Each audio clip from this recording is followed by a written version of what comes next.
नमस्कार लाडक्या बहिणींनो, लाडक्या बहिणींसाठी अतिशय महत्त्वाची माहिती या ठिकाणी सांगणार आहे. कारण का या ठिकाणी पहा, बऱ्याचशा लाडक्या बहिणींनी ई-के-वाय-सी केलेले आहे, परंतु त्यांना त्यांचे पैसे त्यांच्या बँक अकाउंटमध्ये येत नाही आहेत. आता या ठिकाणी पहा, पुढील जो हप्ता आहे कोणत्या लाडक्या बहिणींना येणार आहे आणि कोणत्या लाडक्या बहिणींना येणार नाही आहे, ह्याची संपूर्ण माहिती याची व्हिडिओमध्ये तुम्हाला सांगणार आहे. परंतु यामध्ये पहा, तुम्हाला जर हप्ता येत नसेल तर तुम्हाला कुठली कामं करायची आहेत, म्हणजे पुढचा हप्ता तुमच्या बँक अकाउंटमध्ये जमा होईल, हे आपण आजच्या व्हिडिओमध्ये सांगणार आहोत. तर सर्वात महत्त्वाची माहिती आता या ठिकाणी तुम्हाला भेटणार आहे. त्यामुळे व्हिडिओ संपूर्ण बघा आणि चॅनलला तुम्ही आणखीन पण सबस्क्राईब केलं नसेल तर चॅनलला सबस्क्राईब करून ठेवा. कारण की अशाच महत्त्वपूर्ण अपडेट तुम्हाला आपल्या चॅनलवर तुम्हाला सर्वात अगोदर भेटत असतात. तर या ठिकाणी पहा, आपण आलेलो आहोत महाराष्ट्र सर्वात महत्त्वाची महाराष्ट्रातली योजना मुख्यमंत्री माझी लाडकी बहीण योजना, ही जी ऑफिशियल वेबसाईट जी आहे त्या वेबसाईटवरती आपण आलेलो आहोत. आणि या ठिकाणी आपण बघणार आहोत की कोणत्या लाडक्या बहिणींना पुढील हप्ता भेटणार आहे आणि कोणत्या लाडक्या बहिणींना पुढील हप्ता भेटणार नाही आहे. आणि जर ज्या लाडक्या बहिणींना पुढील हप्ता भेटणार नाही आहे तर त्यांनी कोणकोणती कामं या ठिकाणी करायला पाहिजेत, मध्ये पुढील हप्ता भेटण्यासाठी त्यांना कुठलीही अडचण येणार नाही, ही जी संपूर्ण ए टू झेड प्रक्रिया माहिती आपण आजच्या व्हिडिओमध्ये तुम्हाला संपूर्ण माहिती सांगणार आहोत. तर या ठिकाणी पहा, लाडक्या बहिणींना कोणकोणता क्रायटेरिया दिलेला आहे या ठिकाणी पाहून घ्या. की या ठिकाणी पहिल्यांदा तुम्हाला सांगू इच्छितो की पात्रता कशा प्रकारे आहे. या ठिकाणी तुम्ही क्लिअर पाहू शकता. आपण अगोदर पात्रता बघूयात, तुम्हाला पुढे भरपूर माहिती देणार आहे, परंतु अगोदर पात्रता अपात्रता ही माहिती देतो.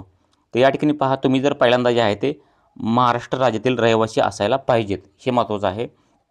त्यानंतर 2 नंबर पॉईंट आहे, राज्यातील जी विवाहित असेल, विधवा असेल, घटस्फोटित असेल, परित्यक्त असेल आणि निराधार महिला, तसेच कुटुंबातील केवळ एक अविवाहित महिला जी आहे ते या ठिकाणी पात्रता ठरणार आहेत. त्यानंतर आता वयाची अट किती पाहिजे, तर वयाची अट जी आहे ते 21 वर्षे पूर्ण असायला पाहिजे आणि 65 वर्षाच्या अगोदर असायला पाहिजेत. 65 वर्षापेक्षा कमी असायला पाहिजे आणि 21 वर्षापेक्षा 21 वर्षे जे आहे ते पूर्ण असायला पाहिजे. अशाच लाडक्या बहिणी, अशाच महिला या ठिकाणी ह्या योजनेसाठी पात्रता असतात. तुम्हाला जर 65 वर्षे पूर्ण झाले असेल तर तुमचा हप्ता या ठिकाणी बंद होऊ शकतो. त्यानंतर पहा, नंबर 4 पॉईंट काय दिलेला आहे की लाभार्थ्यांचे स्वतःचे आधार लिंक असलेले बँक खाता असायला पाहिजे. आता तुम्ही आजच चेक करून घ्या की तुमच्या बँकेला तुमचं आधार कार्ड लिंक आहे की नाही, नक्की चेक करून घ्या. जर नसेल तर लगेच तुम्ही ताबडतोब तुमच्या बँकेला तुमचं आधार कार्ड लिंक करून घेणं आवश्यक आहे. तरच तुम्हाला जे आहे ते लाडक्या बहिणीचे पैसे तुमच्या बँक अकाउंटमध्ये जमा होतील. अन्यथा तुमचं आधार कार्ड तुमच्या बँकेला लिंक नसेल तर तुम्हाला हप्ता मिळण्याची अडचण होईल. त्यानंतर पहा, 5वा पॉईंट, लाभार्थी कुटुंब वार्षिक उत्पन्न 2.5 लाखापेक्षा जास्त नसावे. तर या ठिकाणी पहा, हे जी रक्कम आहे ही 2.5 लाख जे आहे ते लाडक्या बहिणीचं वार्षिक उत्पन्न आहे. जर वार्षिक उत्पन्न जर 2.5 लाखापेक्षा तुमचं जास्त असेल तर तुम्हाला या ठिकाणी जे आहे ते तुम्हाला हप्ता भेटण्यासाठी अडचण निर्माण होऊ शकते, हे लक्षात घ्या. 2.5 लाखापेक्षा तुमचं कमी असायला पाहिजे उत्पन्न वार्षिक, एका वर्षाचं जे आहे ते 2.5 लाखापेक्षा कमी उत्पन्न असायला पाहिजे. आता हे संपूर्ण तुम्ही पात्रता बघितलेली आहे. परंतु अपात्रतामध्ये कोण जातं आहे ते या ठिकाणी आपण बघूयात. आपण पुढं आणखीन भरपूर माहिती घेणार आहोत, परंतु या ठिकाणी महत्त्वाची माहिती बघा. पुढे तुम्हाला के-वाय-सी कशाप्रकारे घ्यायची, के-वाय-सी तुमची झाली की नाही कसं बघायला पाहिजे, के-वाय-सी तुमची के-वाय-सी बरोबर झाली की नाही, तुम्हाला हप्ता भेटेल का नाही हे पण आपण पुढं पाहणार आहोत. परंतु या ठिकाणी अपात्रता कशाप्रकारे आहे. तर या ठिकाणी पहा, अपात्रता जे आहे ते 1 नंबर पॉईंट तुम्ही या ठिकाणी पाहू शकता. त्यामध्ये काय दिलं आहे, ज्यांच्या कुटुंबाचे एकत्रित वार्षिक उत्पन्न 2.5 लाखापेक्षा अधिक आहे ते अपात्रता आहेत, हे लक्षात घ्या. त्यानंतर 2 नंबर पॉईंट, आता हे कशासाठी सांगायलो आहे की ज्यांचे हप्ते बंद झालेत तर त्यांनी हे नक्की पहा, तुम्ही ह्या कॅटेगरीमध्ये मोडतात का. जर तुम्ही ह्या कॅटेगरीमध्ये मोडत असाल तर तुम्हाला या ठिकाणी हप्ता तुमचा बंद होऊ शकतो, अन्यथा तुम्ही या ठिकाणी डबल ई-के-वाय-सी करू शकतात. आता ज्यांच्या कुटुंबातील सदस्य आयकरदाता आहेत त्यांना हप्ता भेटणार नाही आहे. त्यानंतर ज्यांच्या कुटुंबातील सदस्य नियमित कायम कर्मचारी म्हणून सरकारी विभाग असेल, उपक्रम मंडळ, भारत सरकार किंवा राज्य सरकारच्या स्थानिक संस्थेमध्ये कार्यरत आहेत किंवा सेवानिवृत्त निवृत्तीवेतन घेत आहेत, तथापि 2.5 लाखापर्यंत उत्पन्न असलेले बाह्य यंत्रणेद्वारे कार्यरत असलेल्या कर्मचारी, स्वयंसेवी कामगार आणि कंत्राटी ह्यामध्ये जे कर्मचारी आहेत ते या ठिकाणी पात्र ठरणार आहेत, हे लक्षात घ्यायचं आहे. त्यानंतर आता यामध्ये पहा, तुम्हाला जर काय समजत नसेल किंवा काय तुम्हाला समस्या असेल तर नक्कीच तुम्ही कमेंट बॉक्समध्ये कमेंट करू शकतात की आमची असा प्रॉब्लेम आहे. तुम्हाला त्या कमेंटचं उत्तर त्या ठिकाणी आपल्या व्हिडिओच्या खाली तुम्हाला भेटून जाईल. तर या ठिकाणी 4 नंबर पॉईंट आपण बघत आहोत. त्यामध्ये काय सांगितलं आहे की सदर लाभार्थी महिला शासनाच्या इतर विभागामार्फत राबविण्यात येणाऱ्या ज्या आर्थिक योजनेद्वारे दर महिन्याला ₹1,500 किंवा त्यापेक्षा जास्त रकमेचा लाभ घेत असतील तर त्या महिला या ठिकाणी लाडक्या बहिणीच्या योजनेमधून जे आहे ते त्यांना पात्रता भेटणार नाही आहे.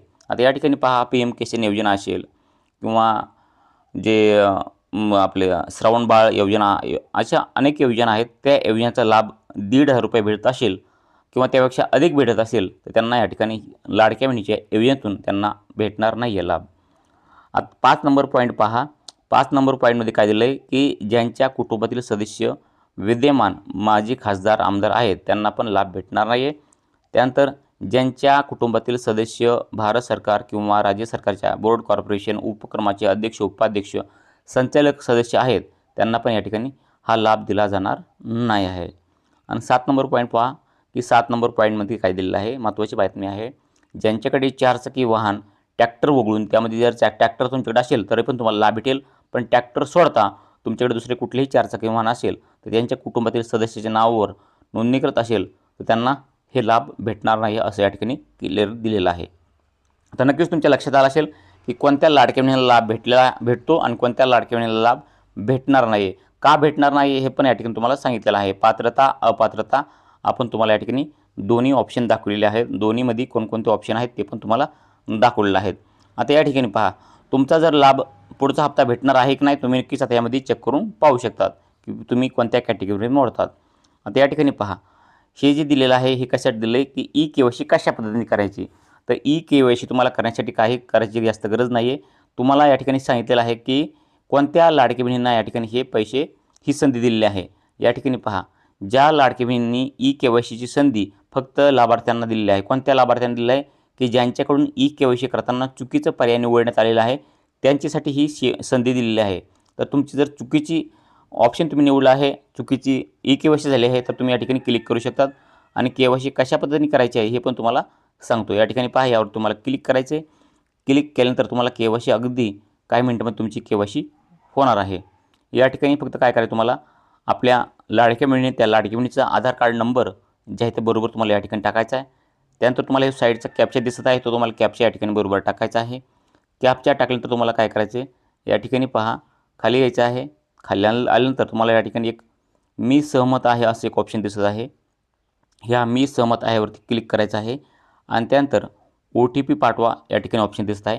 तुम्हाला ह्या OTP पाठवा ऑप्शनवरती क्लिक करायचं आहे. OTP टाकायचा आहे. OTP तुम्हाला येईल. OTP जर नाही आला तुम्ही रिफ्रेश करू शकता, डबल OTP पाठवू शकतात. आणि डबल OTP पहिल्यांदा नाही आल्यानंतर दुसऱ्यांदा OTP तुम्हाला येऊन जाईल. थोडा वेट करायचा आहे, उशीर करायचा आहे, कारण की गडबड करायची गरज नाही. कमीत कमी 10 मिनिटाचा वेळ या ठिकाणी OTP येण्यासाठी लागतो कधी. आणि तुम्हाला 10 मिनिटाचा वेळ त्या ठिकाणी दिलेला पण जातो. त्यामुळे तुम्हाला एखाद्या वेळेस लवकर जरी OTP आला नाही तर तुम्हाला OTPची वाट बघायची, OTP सबमिट करायचा आहे. आणि होय नाही जे तुमचं आहे तिथे प्रश्न विचारले जातात, दोन तुम्हाला ते प्रश्नाचे उत्तरं द्यायचे आहेत आणि जे आहे तुमचं अर्ज सबमिट करायचा आहे. ई-KYC सक्सेसफुल होऊन तुमची जाणार आहे. ई-KYC कशा पद्धतीने करायची ह्याचा जर तुम्हाला फुल व्हिडिओ पाहिजे असेल तर नक्कीच कमेंट करा. तुम्हाला लाईव्ह दाखवलेलं आहे ई-KYC कशा पद्धतीने करायची आहे, कोणतं ऑप्शन निवडायचं आहे, होय नाही ह्या ठिकाणी काय निवडायचं आहे, संपूर्ण प्रोसेस तुम्हाला त्या व्हिडिओमध्ये सांगितलेलं आहे. तो व्हिडिओ तुम्हाला पाहिजे असेल तर नक्कीच कमेंट करा किंवा आपल्या व्हिडिओच्या खाली कमेंट बॉक्समध्ये पण तुम्हाला त्याचं संपूर्ण माहिती दिलेली आहे. नक्कीच तुमच्या मनामध्ये काही प्रश्न असतील तर कमेंटमध्ये सांगा. चॅनलला आपल्या आणखीन सबस्क्राईब केलं असेल तर चॅनलला सबस्क्राईब करा, कारण की लाडक्या बहिणीची नवनवीन माहिती, नवनवीन अपडेट, हप्त्याविषयी माहिती, संपूर्ण अपडेट जे आहे ते आपल्या चॅनलवरती तुम्हाला सर्वात अगोदर पाहायला भेटत असते. नक्की तुम्हाला ही माहिती आवडली असेल तर व्हिडिओ लाईक करा, चॅनलला सबस्क्राईब करा. तुमच्या मनामधले प्रश्न कमेंटमध्ये सांगा. भेटूयात पुढच्या व्हिडिओ. तोपर्यंत जय हिंद, जय महाराष्ट्र.